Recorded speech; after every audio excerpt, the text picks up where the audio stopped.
नमस्कार, आप देख रहे हैं 5 की बात। मैं हूं नगमा। सबसे पहले बिहार में जातिगत गणना सर्वे के जो आंकड़े आए हैं उसकी बात करते हैं।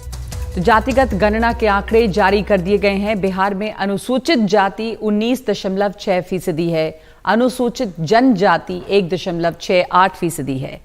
बिहार में अत्यंत पिछड़ा वर्ग 36% और पिछड़ा वर्ग जो है 27.1%। बिहार में यादव 14.26%, कुर्मी 2.87% और अनारक्षित वर्ग जो है यानी कि जो रिजर्व्ड कैटेगरी नहीं है वो 15.52% है, यानी कि लगभग सिर्फ 16% जो अनारक्षित वर्ग है। और इसमें राजपूतों की जो संख्या है वो 3.45% है, भूमिहार 2.86% हैं, ब्राह्मण 3.86% हैं। तो ये जातिगत गणना जो है उसमें ये भी सामने आया है कि धर्मों के आधार पे मुस्लिम आबादी 17.7% है।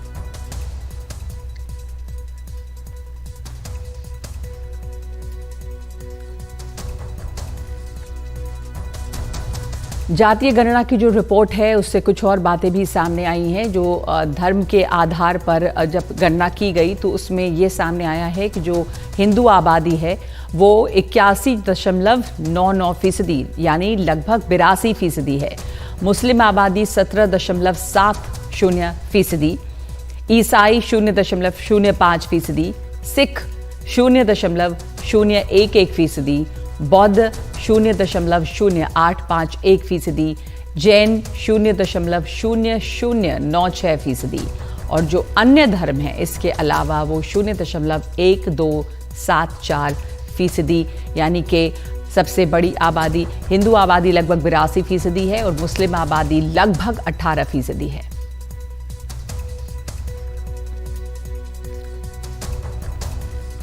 हम तो आपको कह रहे हैं कि जो हम लोग बिहार में कर रहे हैं कोई आज तक किया है बिहार में जितना बढ़िया होगा। और इसके बारे में हम लोग जो उसके हित में कोई भी काम सभी जातियों का ये कह रहे हैं, एक ही बात हम नहीं कह रहे हैं, सबके हित में जो काम आगे बढ़ेगा तो वो हम लोग करेंगे। और बाकी उन लोगों को अभी तक नहीं किया, बोलिए ना भाई 10 में तो मान लीजिए कि जाति आधारित नहीं था, जनगणना तो होना चाहिए था ना, तो नहीं ना हुआ। आरक्षण का दायरा भी बढ़ाया गया। आप कहिएगा वो उचित नहीं है। कल हम सबके सामने जो रिपोर्ट आई है ये प्रेजेंटेशन हो जाएगा और इस बार जो स्थिति है उसके आधार पर जो भी आगे बढ़ाना है काम करना होगा उसके बारे में देंगे। सड़क से संसद तक हम लोगों ने संघर्ष किया था। जातीय जनगणना हम लोग चाहते थे, लेकिन बिहार में हम लोगों ने जाति आधारित गणना हम लोगों ने कराया है और इस आंकड़े में सारी चीजें आ गई कि किसकी कितनी आबादी है और किसकी क्या स्थिति है। आर्थिक स्थिति का भी जो है पता चला है। 85 के आसपास जो है पिछड़ा, अति पिछड़ा, दलित समाज का जो लोग हैं वो आंकड़ा जो है देश के सामने जो है अब आ चुका है। अब हम लोगों का लड़ाई रहा है सामाजिक न्याय का और जो दौर है आर्थिक न्याय का। जो कमजोर लोग हैं उनको मुख्य धारा में लाने का।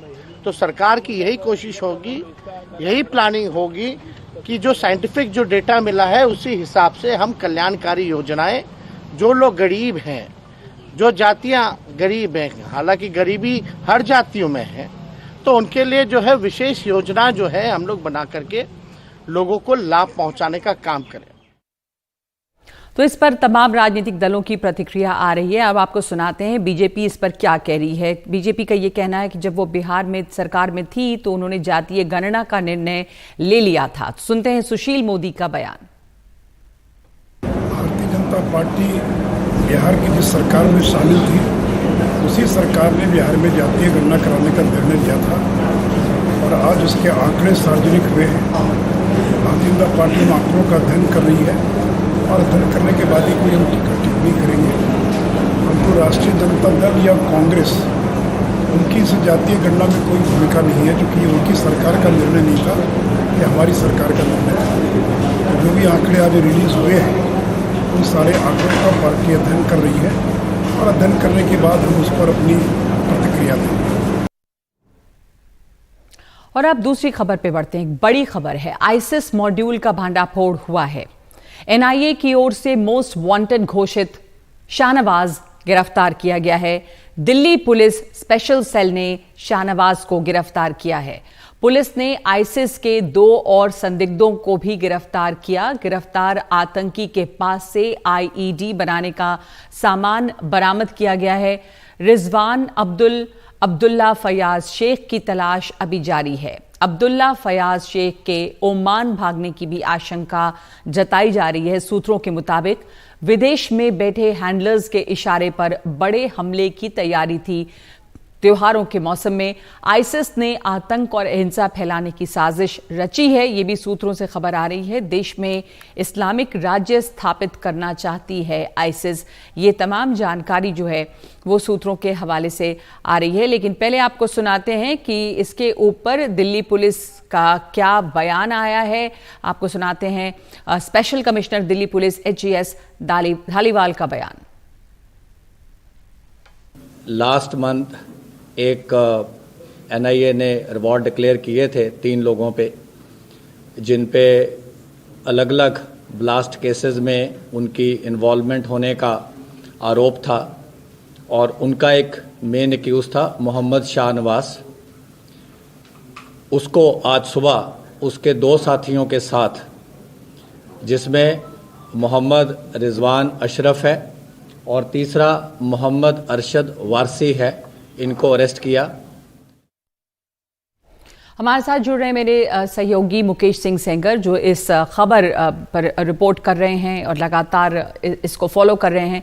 तो शाहनवाज जो कि पकड़ा गया है, उसके बारे में किस तरह की और जानकारी मिली है? बताया जाता है कि माइनिंग इंजीनियर है और वो पुणे से यहाँ पर आके रह रहा था। इसके बारे में और किस तरह की जानकारी है? इस पर शायद 3 लाख का इनाम भी पहले था मुकेश, और अभी भी कुछ लोग इस पे पकड़े नहीं गए हैं। एक बड़े साजिश की भी बात सामने आई है। देखिए, बिल्कुल जो मोहम्मद शाहनवाज है उसकी देश के कई जो देश में ब्लास्ट हुए हैं उसमें उसकी भूमिका सामने आई है। और 18 सितंबर को माफ़ करिए 18 जुलाई को वो पुणे से भाग गया था। वहाँ पर एक कार चोरी कर रहा था जिसका इस्तेमाल ब्लास्ट में करना था, लेकिन वो वहाँ से भाग गया था। उसके 2 साथी वहाँ पर पकड़े गए थे, जिनका चित्तौड़गढ़ में जो ब्लास्ट हुए थे उसमें उनका रोल था और उन पर 5 लाख रुपए का इनाम था। इसके बाद एनआईए ने 12 सितंबर को जो मोहम्मद शाहनवाज है, उसके अलावा रिजवान और जो है मोहम्मद फैयाजी, इन 3 लोगों पर 3-3 लाख रुपए का इनाम रखा था और तीनों एनआईए के मोस्ट वांटेड थे। लेकिन इसी बीच दिल्ली पुलिस को जानकारी मिली कि जो शाहनवाज है, जिस पर 3 लाख रुपए का इनाम रखा हुआ है, वो दिल्ली के जैतपुर इलाके में रह रहा है। तो जैतपुर में उसके घर में छापेमारी हुई, जहाँ से वो पकड़ा गया और उसके घर से बहुत सारा मटेरियल बरामद हुआ है, जिसमें बम बनाने का सामान है, आईडी बनाने का सामान है, लिटरेचर है, जो जिहादी लिटरेचर है वो बहुत सारा बरामद हुआ है, पिस्टल है, कारतूस हैं, ये सारी चीज़ें बरामद हुई हैं। पुलिस के मुताबिक शाहनवाज हजारीबाग का रहने वाला है। उसने वो काफ़ी हाईली एजुकेटेड है और उसने माइनिंग से उसने इंजीनियरिंग की है, जिससे उसको ब्लास्ट का नॉलेज है। पुलिस का दावा ये है कि ये जो पूरा मॉड्यूल है, ये मॉड्यूल देश के अलग अलग हिस्सों में रहा है, ख़ास तौर से फॉरेस्ट एरिया में, जहाँ पर उन्होंने बम ब्लास्ट का ट्रायल किया है। कई जो विस्फोटक हैं उनके बनाने का ट्रायल किया है और उन्हें विस्फोट करने का ट्रायल किया है। ये लोग दक्षिणी भारत, पश्चिमी भारत और उत्तरी भारत में कई बड़े हमले करने की फिराक में थे और जो इनके विदेशी हैंडलर हैं उनसे लगातार ये अलग अलग ऐप के जरिए संपर्क में थे। तो काफ़ी बड़े हमले की फिराक में थे। लेकिन उसके पहले ही जो 3 आरोपी हैं, जिसमें मोहम्मद शाहनवाज मुख्य आरोपी है, उन तीनों को गिरफ्तार कर लिया गया है। जी बिल्कुल, आपने जैसा बताया, और इससे साफ जाहिर है कि इन लोगों की वो ऑनलाइन जो रेडिकलाइजेशन है वही एक मॉड्यूल रहा है। अलग अलग हिस्सों में अलग अलग सोशल मीडिया के जरिए इनके टच में थे इनके विदेशी हैंडलर्स और एक पूरा मॉड्यूल तैनात था। अलग अलग जगहों पर ब्लास्ट करने का बहुत ही उच्च शिक्षा प्राप्त है ये शाहनवाज, जिन्हें अभी गिरफ्तार किया गया है। एक माइनिंग इंजीनियर है और वो चूंकि उसको माइनिंग इंजीनियर है तो उसको ब्लास्ट का तजुर्बा था, इसलिए इसे हायर किया गया। तो ये एक बड़ा मॉड्यूल है और शाहनवाज की गिरफ्तारी से ये उम्मीद जताई जा रही है कि जो इसके तार जुड़े हैं जहां से उन तक पहुंचने में या ट्रेस करने में दूसरे लोगों को अब आसानी होगी। तो 5 की बात में इस समय एक ब्रेक ले रहे हैं हम। ब्रेक के बाद आपको दिखाएंगे मालदीव्स में जो नए राष्ट्रपति बने हैं वो हैं चीन के करीबी। भारत के लिए क्या है संदेश?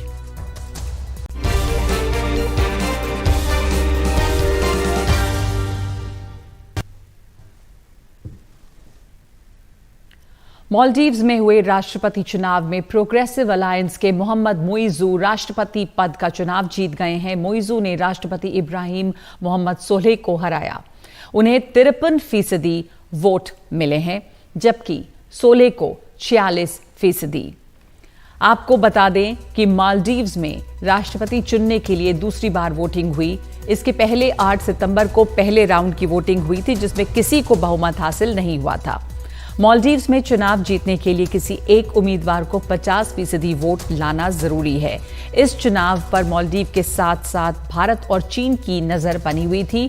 मोइजू चीन समर्थक माने जाते हैं जबकि सोलेह ने भारत के साथ रिश्ते मजबूत किए थे। मालदीवियन डेमोक्रेटिक पार्टी के सोलेह ने 2018 में सत्ता संभालने के बाद भारत के साथ रिश्ते मजबूत किए थे और इंडिया फर्स्ट पॉलिसी को आगे बढ़ाया। इसलिए मोइजू का चुनाव जीतना भारत के लिए एक कूटनीतिक झटका माना जा रहा है। मोइजू फिलहाल राजधानी माले के मेयर हैं और चुनाव के दौरान उनका चुनावी स्लोगन रहा इंडिया आउट। मोइजू के मेंटर और पूर्व राष्ट्रपति अब्दुल्ला यमीन ने भारत को किनारे करते हुए चीन से भारी लोन लिए थे। तो मोहम्मद मोइजू जो हैं वो चीन के समर्थक माने जा रहे हैं, लेकिन भारत की नज़र इस पर लगी हुई थी। क्यों? क्योंकि मालदीव्स की भारत के लिए काफ़ी अहमियत है। भारत के लिए क्यों अहम है मालदीव, पहले इस ग्राफिक के जरिए देखते हैं जो उसका भौगोलिक लोकेशन है। सामरिक दृष्टि से हिंद महासागर में स्थित मालदीव जो है वो बहुत महत्वपूर्ण है क्योंकि इस क्षेत्र में कारोबार का बिना रोक टोक जारी रहना जरूरी है। मैरीटाइम सुरक्षा के लिहाज से ये बहुत अहम है। भारत और मालदीव के मजबूत रिश्ते रहे हैं। 1988 में भारतीय सेना को मालदीव भेजा गया। सेना ने वहां पे अब्दुल गयूम की तख्ता पलट को रोकने में मदद की थी। भारत का मालदीव में बहुत बड़ा निवेश भी है। इंफ्रास्ट्रक्चर प्रोजेक्ट चल रहा है, ग्रेटर माले कनेक्टिविटी प्रोजेक्ट। भारत ने इसके लिए $400 मिलियन की लाइन ऑफ क्रेडिट दी है। चीन के सिनामाले ब्रिज प्रोजेक्ट से भी बड़ा है भारत का ये प्रोजेक्ट। तो इसके ये एक हित तो है ही और साथ साथ जो सामरिक महत्व है मालदीव्स का उसके लिए भी बहुत अहमियत मानी जाती है। हमारे साथ मौजूद हैं पूर्व राजदूत जितेंद्र नाथ मिश्र। बहुत बहुत धन्यवाद आपका, आपके समय के लिए।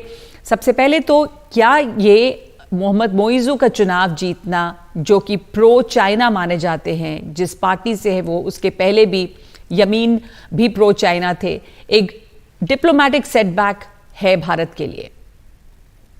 नमस्ते नगमा जी, आपने हमें निमंत्रण दिया, बुलाया, बहुत बहुत धन्यवाद। एनडीटीवी पर होना तो बहुत गौरव की बात है, अच्छी बात है, क्योंकि आप लोग बहुत शांत हैं और आपका विश्लेषण बहुत अच्छा है, तो ये अच्छा लगता है। देखिए, मैं एक कूटनीतिज्ञ के रूप, मेरा जो रूप था अब तो नहीं है, अब मैं पढ़ाता हूँ, लेकिन ये चीजों ब्लैक एंड व्हाइट में इनको देखना इतना जरूरी नहीं है, क्योंकि असलियत यह है कि जब आप सरकार में होते हैं आप कुछ करते हैं, जब आप ऑपोजिशन में होते हैं आप कुछ कहते हैं, कर तो नहीं पाते क्योंकि आप तो सरकार में हैं नहीं। आप करेंगे तभी जब आप सरकार में आएंगे, और वो सरकार में आ गए, मोइजू साहब आ गए हैं। देखिए, मैंने इसका थोड़ा गौर किया है। प्रोग्रेसिव पार्टी ऑफ मालदीव्स के जो वाइस प्रेसिडेंट है मोहम्मद शरीफ मुंडू, उन्होंने हमारी एक एजेंसी वायर को एक इंटरव्यू में बोला, टेलीफोन इंटरव्यू में कल ही बोला कि हम लोग भारत के साथ जो संपर्क है उसको बहुत स्ट्रांगली वैल्यू करते हैं और भारत के साथ काम करना चाहते हैं on the safety and security of the Indian ocean. और हमने कहा है कि बिगेस्ट स्टेक होल्डर इसमें है भारत, कोई और देश नहीं है। अगर हम सिक्योरिटी की बात करें तो भारत, सो ये तो इंडिया फर्स्ट हो गया ना। हाँ, हम ये तो इसमें और जो सरकार गिरी है तो क्या फर्क है? ये मैं नहीं कह रहा हूं कि जो कह रहे हैं वो करेंगे, लेकिन आप जब पावर में आते हैं तो आप में कुछ कंस्ट्रेंट्स आ जाते हैं। आप जो स्ट्रक्चरल रिलेशंस हैं चीन के साथ हो, भारत के साथ हो, आप जैसे भारत के साथ जुड़े हुए हैं उसको तोड़ नहीं सकते, चीन के साथ जैसे जुड़े हैं उसको भी नहीं तोड़ सकते। तो आपको बहुत सतर्कता से इसको बैलेंस करना पड़ेगा। मैं और आगे थोड़ा और बोलूंगा। हाँ जी जी, मैं आपसे इसी में जुड़ा एक सवाल पूछना चाहती हूँ। आपने सही कहा कि जब आप सत्ता में आ जाते हैं, जब आप ऑपोजिशन में हैं तो आसान है कहना इंडिया आउट, पर जब आप सत्ता में आ जाते हैं तो इंडिया फर्स्ट भी वो हो सकता है। और जिस तरह के संबंध रहे हैं, कल्चरल हैं, ट्रेड रिलेशंस हैं, भारत ने जिस तरह वहाँ पे मदद भी की है, भारत के अपने प्रोजेक्ट्स हैं वहाँ पे, मालदीव की अहमियत क्या है, महत्व, कितना महत्व है, क्यों इसका महत्व है इतना, चीन के लिए भी भारत के लिए भी? आपने ये बात तो रच दी है नगमा जी। आपने खुद कहा है कि कारोबार चला रहना चाहिए बिना कोई मुश्किलात से, जो सी टाइम मैरीटाइम ट्रेड। तो आप नक्शे को देखिए ना, मालदीव्स लक्षद्वीप से थोड़ा सा पश्चिम में, दक्षिण में है। अब देखिए भारत इंडियन ओशन जो है, अब इसका महत्व इसलिए बढ़ गया है कि सारी शिपिंग यहाँ जाती है।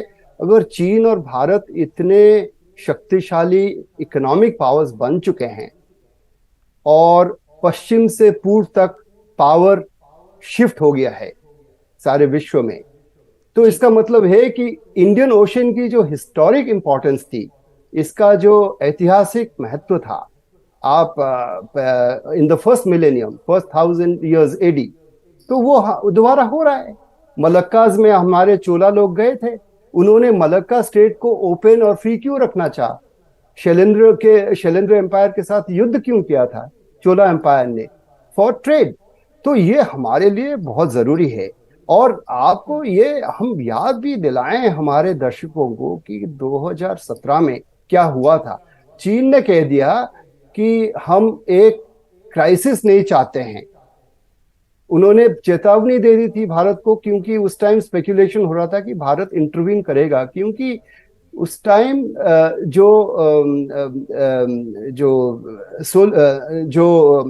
नशीद नहीं, सोली से पहले जो थे वो जो यमीन साहब, यमीन जी, हाँ, यमीन साहब चीन की तरफ बहुत टिल्ट हो चुके थे। और तब में और आज में बहुत फर्क है, क्योंकि ये जो पब्लिक स्टेटमेंट्स हो रही हैं, ये कह रहे हैं, जैसे कि मैंने कहा, मोहम्मद शरीफ मुंदू साहब ने कहा, जो कि प्रोग्रेसिव पार्टी ऑफ मालदीव्स के वाइस प्रेसिडेंट हैं और फॉरेन अफेयर्स एडवाइजर हैं मुइजू साहब के, अभी ये कहा कि we do not believe that when it comes to safety and security of the seas that any non Indian Ocean states have a stake और should have a stake. Non Indian Ocean, भाई geographically, भौगोलिक रूप से देखें तो चीन तो non Indian ocean state है। हालांकि चीन का झंडा फहरा रहा है इंडियन ओशन में, क्योंकि चीन के ऑलमोस्ट 300 शिप्स, नेवल शिप्स हैं, उनकी शक्ति बढ़ गई है। बताया अभी कि यमीन जो है वो काफी प्रो चाइना थे और ये भी यमीन के ही एलाई सहयोगी हैं, और इन्होंने काफी ऐसे मेजर इंफ्रास्ट्रक्चर प्रोजेक्ट्स जो है यहाँ पे लाए हैं, चाइनीज प्रोजेक्ट्स। तो चीन की कितनी यहाँ पे पहुंच है, कितना स्टेक है चीन का यहाँ पे? चीन का स्टेक बहुत ज्यादा है और पहुंच भी बहुत ज्यादा है। देखिए, जब यमीन साहब जब प्रेसिडेंट थे, उन्होंने चाइना फर्स्ट तो नहीं कहा, लेकिन उन्होंने चाइना फर्स्ट किया है। और सोली साहब ने इंडिया फर्स्ट इतना नहीं किया, इंडिया फर्स्ट कह दिया, और वो उनके लिए प्रॉब्लम हो गया पॉलिटिकली। और कहने की जरूरत क्या है, आप इंडिया फर्स्ट क्यों कहें? इसलिए उन्होंने कहा है कि मालदीव्स में टिल्ट चीन की तरफ इतना ज्यादा हो चुका था, और चीन अभी भी वहां पे बहुत ही शक्तिशाली है, क्योंकि चीन की रीच जो है, अर्थनैतिक रीच है, भारत की नहीं है, हम सब जानते हैं। तो हम इस बात पर गौर करें कि हम क्या कर सकते हैं, हम क्यों चीन के साथ जूझें। हमें अपने आप से जूझना है, भारत को स्वयं से जूझना है, किसी और में से जूझना नहीं है। और चीन तो रहेगा। और चीन, हाँ, चीन के प्रोजेक्ट्स उन्होंने कोई भी कैंसिल नहीं किया। ये भी हैरान होने की बात है, जब नशीद साहब थे और उस टाइम सोली साहब थे, उन्होंने कहा कि हम रिव्यू करेंगे, इनको निकाल देंगे वगैरह वगैरह, लेकिन उन्होंने किया नहीं। तो मैं सोचता हूं कि भारत के प्रोजेक्ट, हाँ, कि भारत की अपनी अहमियत है, भारत की अपनी जगह है, चीन की भी वहां पर जगह है और चीन का वहां पे काफी इंटरेस्ट भी है, लेकिन भारत को ये देखना है कि वो अपनी जगह वहां पर कैसे मजबूत बनाए रखे। बहुत धन्यवाद आपका जितेंद्र नाथ मिश्र, हमारे साथ जुड़ने के लिए, समझाने के लिए क्या अहमियत है मालदीव की, जो इसका भौगोलिक पोजिशन है, इसकी वजह से इसका सामरिक महत्व बहुत बढ़ता है, मैरीटाइम ट्रेड के लिए बहुत बढ़ता है। भारत का वहां पे काफी पुराना भारत के संबंध रहा है, भारत के इंफ्रास्ट्रक्चर प्रोजेक्ट्स वहां पर हैं, भारत का ये एक तरह से पड़ोसी है, इंडियन ओशन के जो देश हैं उनके हित में है कि यहाँ पे फ्री ट्रेड बरकरार रहे। तो एक ब्रेक ले रहे हैं इस समय हम 5 की बात में, और आगे बात करते हैं राजस्थान की।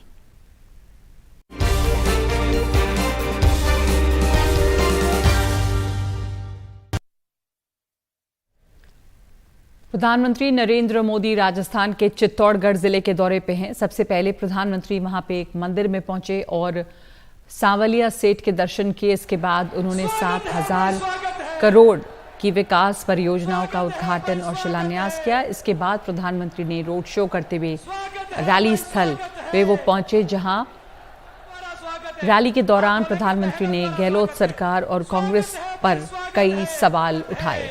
प्रधानमंत्री ने कहा कि कांग्रेस ने राजस्थान की साख मिटा दी है, यहाँ पे SC ST और पिछड़ों पे बहुत अत्याचार हो रहा है, अपराध और दंगों में भी राजस्थान आगे है। बीजेपी आएगी तो दंगा और गुंडागर्दी मिटाएगी।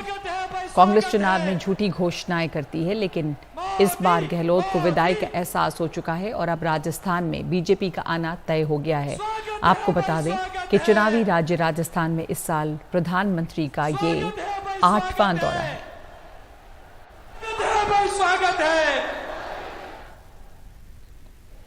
और एक ब्रेक, लौटते हैं 5 की बात में।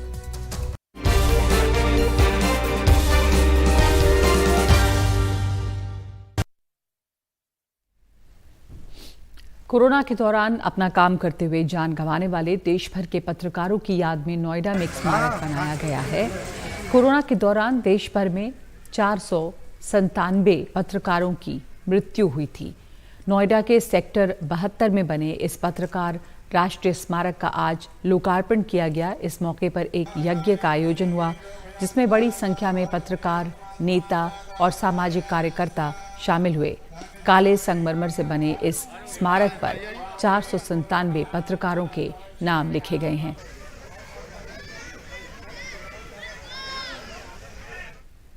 5 की बात में आज के लिए इतना ही। नमस्कार।